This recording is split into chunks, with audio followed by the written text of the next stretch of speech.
Assalamu alaikum dear students, my name is Mubashir Ahmed. I am here to teach you physics class 9.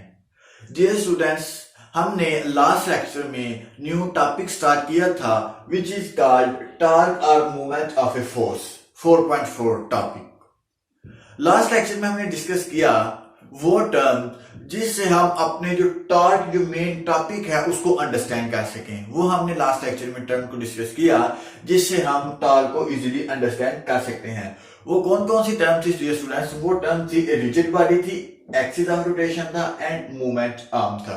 Rigid body मतलब कि ठोस जिस्म, ठीक है। Axis of rotation वो point होता है जिसके राउंड अबाउट जो बॉडी है वो मूव करती है। मूवमेंट आर्म क्या होता है? डियर स्टूडेंट्स, लास्ट लेक्चर में हमने एक डोर की एग्जांपल ली। डोर जिस पॉइंट पे जिस लाइन पे मूव करता है, रोटेट करता है, हमने उसको कहा कि वो एक्सिस ऑफ रोटेशन है। और जहां डोर का हैंडल लगा हुआ होता है जिस पे हम फोर्स को अप्लाई करते हैं उसको हम कहते हैं line of action of force, ठीक है। ये तो हमने लास्ट लेक्चर में डिस्कस किया, इसका लिंक भी मैं आपको डिस्क्रिप्शन में दे दिया है, ठीक है। अब जो मेन टॉपिक है हमारे पास वो है टॉर्क। टॉर्क क्या है डेफिनेशन करते हैं सबसे पहले एंड देन हम इसको एक्सप्लेन करते हैं। The turning effect of a force is called torque और मूवमेंट ऑफ ए फोर्स।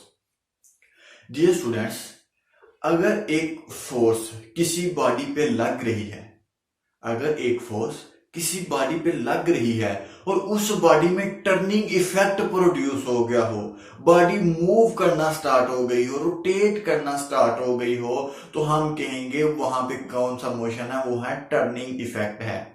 वहां पे क्या प्रोड्यूस हो गया? टॉर्क प्रोड्यूस हो गया। मतलब ये मेरी बात का कि अगर एक बॉडी पे आप फोर्स लगाते हैं और वहां पे टॉर्क प्रोड्यूस हो गया, टर्न प्रोड्यूस हो गया, तो हम कहेंगे वहां पे टॉर्क प्रोड्यूस हो गया। उम्मीद करता हूं कि आपको टॉर्क की अच्छे से समझ आ गई होगी। एक एग्जांपल देखते हैं, नेक्स्ट हम फिर मजीद पढ़ेंगे।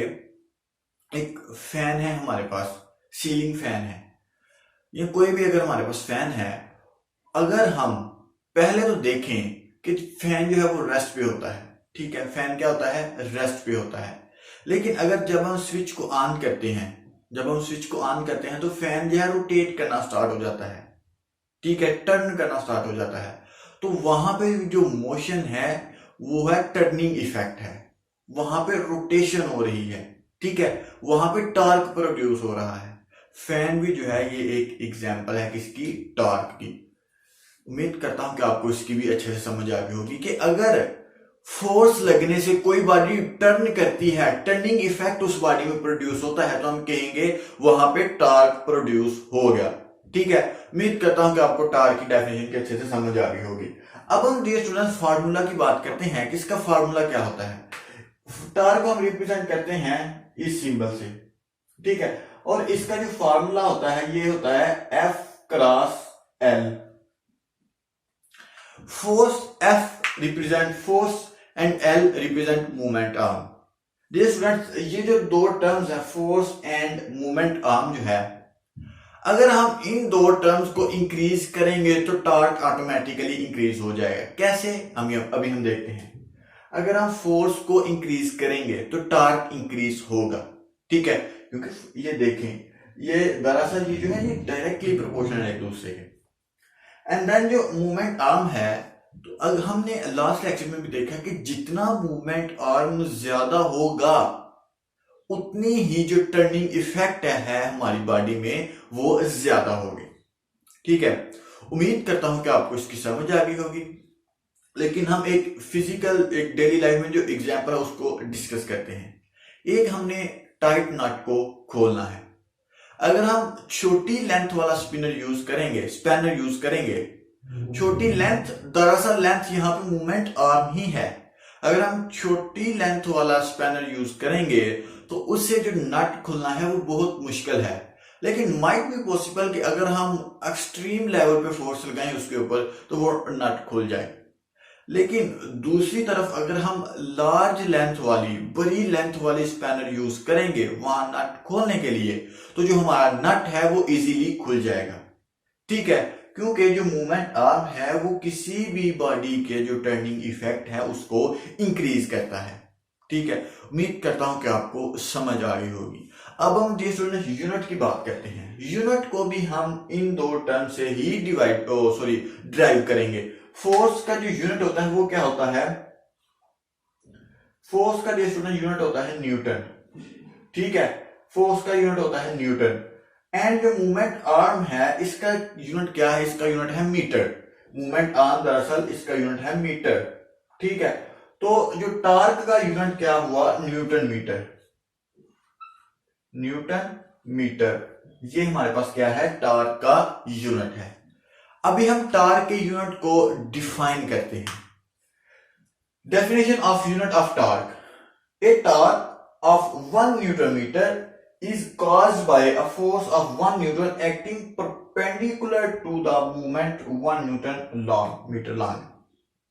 Dear students, इसका मतलब ये अगर एक आप मूवमेंट आर्म लें, उसकी लेंथ हो 1 मीटर, उसकी लेंथ 1 मीटर हो और हम उसके ऊपर 1 न्यूटन फोर्स अप्लाई करें परपेंडिकुलरली, 1 मीटर लेंथ के जो मूवमेंट आर्म है उसके ऊपर 1 न्यूटन फोर्स अप्लाई करें परपेंडिकुलरली, सो वहां पे जो टॉर्क प्रोड्यूस होगा वो 1 न्यूटन मीटर प्रोड्यूस होगा, ठीक है। उम्मीद करता हूं कि आपको इसकी भी अच्छे से समझ आ गई होगी कि अगर आप हमने एक लेना है मूवमेंट आर्म लेना है, उसकी लेंथ लेनी है हमने 1 मीटर और उसके ऊपर हम एक 1 न्यूटन फोर्स अप्लाई करेंगे और वहां पे जो फोर्स, वहां पे जो रोटेशन होगी, वहां पे जो टॉर्क प्रोड्यूस होगा वो होगा 1 न्यूटन मीटर, ठीक है। क्योंकि हमने देखा यही है कि अगर आप एक बॉडी के ऊपर फोर्स लगाएंगे वो रोटेट करती है, टर्न करती है, ठीक है। उम्मीद करता हूं कि टार्क की जो टॉपिक है उसकी आपको अच्छे से समझ आ गई होगी। अब हम न्यू टॉपिक स्टार्ट करते हैं which is called principle of movement, ठीक है। डियर स्टूडेंट्स, मूवमेंट्स को हमने 2 टाइप्स में डिवाइड कर दिया, clockwise movement and anti clockwise movement, ठीक है। डियर स्टूडेंट्स, अगर फॉर एग्जांपल हम एक जो है सीसा की एग्जांपल लेते हैं। सीसा तो आपने देखा होगा, सीसा की अगर हम एग्जांपल है यहाँ पे, तो सीसा की एग्जांपल से हम क्लॉकवाइज को भी समझ सकते हैं और एंटी क्लॉकवाइज मूवमेंट को भी हम समझ सकते हैं। फॉर एग्जांपल ये हमारे पास एक सीसा है, ठीक है, सीसा है हमारे पास।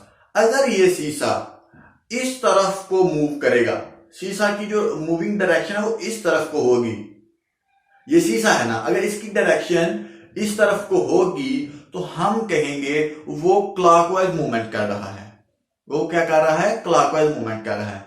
अगर एक सीसा है वो उसकी जो डायरेक्शन इस तरफ को होगी, उसकी डायरेक्शन इस तरफ को होगी, तो हम कहेंगे वो एंटी क्लॉकवाइज मूवमेंट हो रही है वहां पे।